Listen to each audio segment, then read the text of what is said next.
the second week for the Ecclesiastes to Grow series. Super glad you're here joining me again. So this week, since there's no more kind of introduction, we're just going to dive right into the study. So last week, we were kind of introduced to the starting point of the book, obviously the first half of chapter 1, and he invited us into this reality that we all have the same course of life, and started talking about these Genesis themes, that man was originally created with unity and harmony between man and man, fellowship with God and man in creation that was all severed at the fall. And so because of that, Ecclesiastes is going to invite us into the reality of the fall and what that means for our world. And so now he's looking around and he's like, everything is toil, everything is upstream, and anytime that we try in and of ourselves to fix it or control it, it's vanity, it's striving after win. It is not something that we can grasp because we are not in control. This is the reality of life post-Eden, the fall.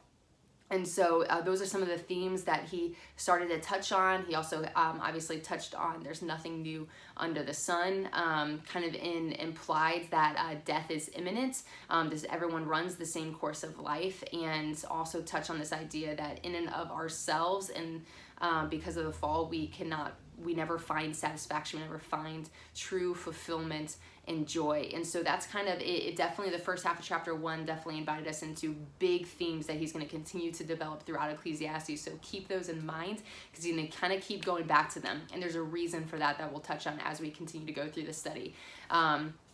And so let's go ahead and jump into our next section, which is the rest of chapter 1 and chapter 2. So I'll put up my observations and walk you guys through what I'm doing. Just a quick reminder that my goal for these videos is not to do an entire exegesis, so I might not hit on everything. I'm just showing you into my process of what observation could look like and what interpretation could look like using the BSW. So, okay, let's go ahead and do it. So, I, the preacher, have been king over Israel and Jerusalem, and I applied my heart to seek and to search out by wisdom all that is done under heaven.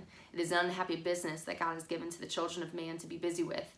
I have seen everything that is done under the sun. Behold, all is vanity and a striving after wind. And so a couple notes that I made here is I circled, or I kind of tracked just the concept of wisdom being mentioned here, and wanted to remind myself or make sure what the wisdom here we're talking about, because obviously we are in wisdom literature. And so we talked about, or it's in the breakdown of the Ecclesiastes element sheet, that biblical wisdom is basically talking about fear of the Lord. It's reverence, it's the life of faith, often described in the Old Testament, but there is a wisdom here that's being mentioned that is human wisdom. And so what the preacher is doing is referring to human wisdom. He is talking about wisdom apart from eternity, apart from that eternal aspect of biblical wisdom. When wisdom becomes biblical, it's attached with fear of the Lord. And so when he is saying, I applied my heart to seek out and to search out by wisdom all that is done under heaven. And so it's that same language of under the sun. And so this wisdom that he's using to search to search out answers of the meaning of life and what the purpose is of everything that we experience here. He's just simply talking about human empirical wisdom. And then he says, it is an unhappy business that God has given to the children of man to be busy with. And so a couple things here. I boxed the unhappy business to define, and I kind of started to redefine it as like a burdensome task. And then I'll affirm that in my interpretation process. And it says God has given, but then I kind of wrote a question next to it of like, or did we cause it? Because he's kind of talking about this idea of Genesis again, right? That with what is man busy with, and this is still kind of in line to what he talked about in the first half of chapter 1, this idea of course of life, death is imminent, we can't do anything to change it, this toil, it's a burdensome task that this life is because of what happened with the fall. And so and so did God give that to us, or what was our part in that? So that's a question that I asked, and then I'm circling to be busy with, and just writing a note that that this again is referencing Genesis themes. I'm circling all is vanity, striving after win. I think I circled that actually in chapter 1 as well. It said all is vanity, and I was curious on what the boundaries for that was, and so since there was a repetition there, I circled that. As we keep going, what is crooked cannot be made straight, and what is lacking cannot be counted. Crooked, I'm assuming is kind of mean broken, so not crooked as in like madness, which some people often, which I'm going to affirm this in interpretation, but my initial reading of this is like broken, something that's not straight, not the way that maybe it needs to be. Okay, and then I made an initial note with, and what is lacking cannot be counted. Basically, if something is lacking, you can't include that in account. And so the idea is like life is what it is, and the fall is not reversible, my man. So again, that idea that like we can't count it, like we can't explain it, like we can't reverse it. Okay, so I said in my heart, I have acquired great wisdom, surpassing all who were over Jerusalem before me. My heart has had great experience of wisdom and knowledge, and I applied my heart to know wisdom and to know madness and folly. I perceive that this also is but a striving after wind. And so I boxed wisdom and knowledge again, just because I'm continuing to just make sure I'm understanding, I'm tracking where the preacher is going as far as what his definition here is of wisdom and knowledge. I'm also underlining applied my heart. That's the second time that he said that. And so I'm noticing that he is telling me exactly what he's about to do in Ecclesiastes, that he is applying basically his whole self to figure out these questions. What is the meaning and purpose to life? He keeps going, for in much wisdom is much vexation, and he who increases knowledge increases sorrow. And so I am just observing kind of the similar words here. It's saying much twice, but it's also saying increases twice, and it's talking about vexation. So I'm going to dive into that in interpretation. Okay, so I'm not going to keep, chapter 2 is kind of long, so I'm not going to keep reading every single verse, but I'm just going to point out a few key things. So now in chapter 2, he's starting to basically observe the world. So right before this, you know how I underlined applied my heart. So he's telling us that what he's about to do for us in Ecclesiastes is he's applying himself to search out through wisdom, through empirical human wisdom, all that is done under heaven. And so all that is done under the sun, like what is the meaning, purpose of life, of the things that we go through, of experience, stuff like that. And so basically now for the next couple chapters, he's going to walk us through his observations of life. So he's going to apply himself to certain aspects of life and like try to make a conclusion from it. And so so we're seeing that now here in chapter 2, he's making that turn. And the first thing that he's going to test is pleasure. Enjoy yourself. It's talking about laughter, to cheer my body with wine. He's talking about making great works. And so I'm kind of mapping out those things. And what else did he... So those were some of the first things in chapter 2 that he talks about. Some other things that I brought out that seem significant are phrases, the delight of the sons of man, few days of their life. I might see what was good for the children of man to do under heaven. So again, continuing to explain what he's trying to do, what is good for man to do. And so I'm kind of just drawing out some of these key phrases. And so let's see what else is in here. It's continuing to talk about the toil that he has found even in, so he was pursuing basically self-indulgence, and he mentions, I cut my heart from no pleasure, for my heart found pleasure in all my toil, and this was my reward for my toil. Then I considered all that my hands had done, and the toil I had expended in doing it, and behold, all was vanity, and a striving after wind, and there was nothing to be gained under the sun. So I find that passage to be very interesting, because at first it tells us that he found pleasure in his toil, but then he concludes, but it was actually vanity. And so that contrast there, or seemingly contradiction, I want to sit in, and I want to ask myself an interpretation what he's talking about there. So I'm going to bracket those, underline that, just basically draw that out. Okay, and so as we keep going in chapter 2, some other big picture items that he is pursuing. He is now going to pursue just wisdom in general. So I turn to consider wisdom and madness and folly. So he's going to look at wisdom, madness, and folly next. And he's kind of telling us that there is a gain to living wisely than foolishness.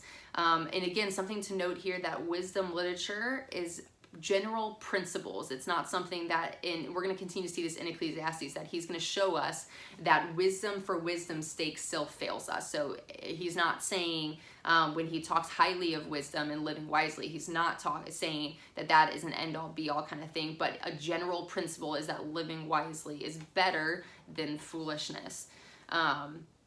And then this theme that he's kind of hinted at, but I think this is the first time he actually says it, and yet I perceive that the same event happens to all of them. So he brings up the fact that death is the end of all courses of life, and so whether you are wise or you are foolish, death is still going to come. And so then he's questioning, so then what's the point of being wise? Because they both end in death. And then he makes this concluding, like, strong phrase. So I hated life because what is done under the sun was grievous to me, for all is vanity, striving after wind. And so I'm going to bracket that, circle the word hated. This is a box, grievous to me. I want to sit in this. What does it mean? Like, this is a very strong language. And so we're gonna dive into that. And he says it again, I hated all my toil in which I toil under the sun. And I'm making note here because, again, with Genesis themes, it's hard not to read Ecclesiastes without thinking about that. So I'm thinking grieving the good lost from Eden. And he uses some other strong language. He's talking about despair, a great evil, more vexation, not being able to rest. And then at the end of chapter 2, he gives us the first conclusion, basically, that we're going to see repeated throughout Ecclesiastes. There is nothing better for a person than that he should eat, drink, and find enjoyment in all his toil. This also I saw is from the hand of God. So I boxed this also because the last time we saw something from the hand of God was a little bit earlier. So I'm going to make that connection. I want to go back to that. And then he says, for apart from him, God, who can eat or who can have enjoyment?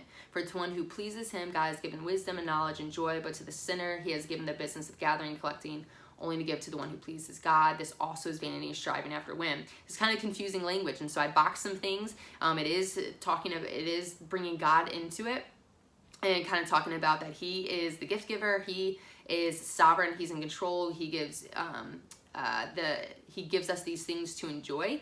But then this language in verse 26 is a little confusing because it's talking about something about pleasing God. So I'm just going to box some of those things and make sure that I dive into it through interpretation. Okay, so those are a few of my observations. So now let's pull out our BSWs and figure out how we can move with some of those observations through the interpretation process. So once again, I'm not going to go through everything that I have on here, but hopefully just enough to help you see how you can do this, how you can use this. Okay, and so some of the words, phrases that I wanted to make sure I understood, to define things like that. Unhappy business. So life is full of painful tasks because all is vanity in the present fallen world. And obviously there's New Testament answers to this, but what he's talking about is this current world, the reality of under the sun, so not in eternity, is it's painful. It's toil. It's not working the way that it was supposed to be. And that goes into even crooked. So I believe it was my study Bible that defined it as broken or inscrutable. So, or unknowable. So lacking, which is another thing that he has continued to draw out for us. So we cannot fix what is broken. And as the creation, we cannot know God's ways. So again, those Genesis themes of the fall, severed what God had originally created for man and for the world. Okay, and so I also made some connections down to theology and theme for those things. So we have in verses 10 to 11 that there may have been temporary pleasure in these pursuits and the self-indulgence and building of these things, but nothing had a lasting effect or changed the fallenness of the world. So when he says that I may have had pleasure in my toil, but in the end all was vanity, that's what he's talking about. That I think we can all agree that there's one of the reasons why sometimes we continue on in sin is because there's a moment of that pleasure. In that moment, in our God is outside of the time, and so when I say moment and God meaning moment, it can mean very different things. And so pleasure in sin could last a really long time in our world. It could last years. and stuff. But the idea of it being fleeting is still there, because God is outside of time. And we all end in death, right? Under the sun, we all end in death. And so it is not something, pleasure in the things of this world and self-indulgence and building great things. Some of the things, remember, that he observed, it is fleeting. It's not something that we can take past the grave. And so nothing has a lasting effect or change the fallenness of the world. And that goes to verse 17, 18, where it says he hated life in a way that he was recognizing what was lost at Eden. So again, these Genesis themes that I think he's showing us that a wise man and woman of God understands that something good and holy was lost at Eden, and is good to grieve what was lost. And obviously, though, we're going to talk about how Jesus can speak into that and stuff, and how he has redeemed and reconciled that broken thing. But I think there's an importance here that Ecclesiastes is inviting us to recognize that a part of living wisely and getting to that end of fearing the Lord has to come from us realizing that we lost something good at Eden, and this world is not the way that it was supposed to be, and we have to come to grips with that. Okay, so jumping back up to even just words and phrases. So let's see, what's some other things I want to talk about. So he's basically asking the question in verse 16, like, what's the point? The preacher is arousing a deep want or desire that will culminate basically in the Lord. So wanting to know the meaning and the point of all of life, something that you cannot answer under the sun. You cannot answer that question apart from God. So let's see, another, okay, so this is another theme. So jumping back up even to God as creator and those Genesis themes under theology and narrative, to recognize that, again, when we talk about what was lost at Eden, part of the characteristics of the God that we're pointing to in that is that God is our creator. He is a good gift giver. And so God gave this to man, not grudgingly, but actually pointing to him as a creator. So in this section of our reading where it says that God gave this to man, let me flip to it so I can get that right. It is an unhappy business that God has given to the children of man to be busy with. So again, he's kind of talking about, okay, the reality of what the implications of the fall of God decided those implications, right? And on the surface, when you think about that, it's kind of like why God? But in reality, it actually points to a lot of his characteristics, his goodness, his kindness, his mercy, his grace. Because think about it. When the fall happened, we deserved to be obliterated right then and there. But it was a mercy that he didn't kill us right away. But it was also a mercy that he banished Adam and Eve from having access to the tree of eternal life. Because in that banishment, he was promising that though I will not destroy you now, I have a plan to not keep you in this sinful fallen state forever. It was a mercy that pointed to a big and good plan that ultimately Jesus would come and and provide a way for his people to be reconciled and redeemed back to God.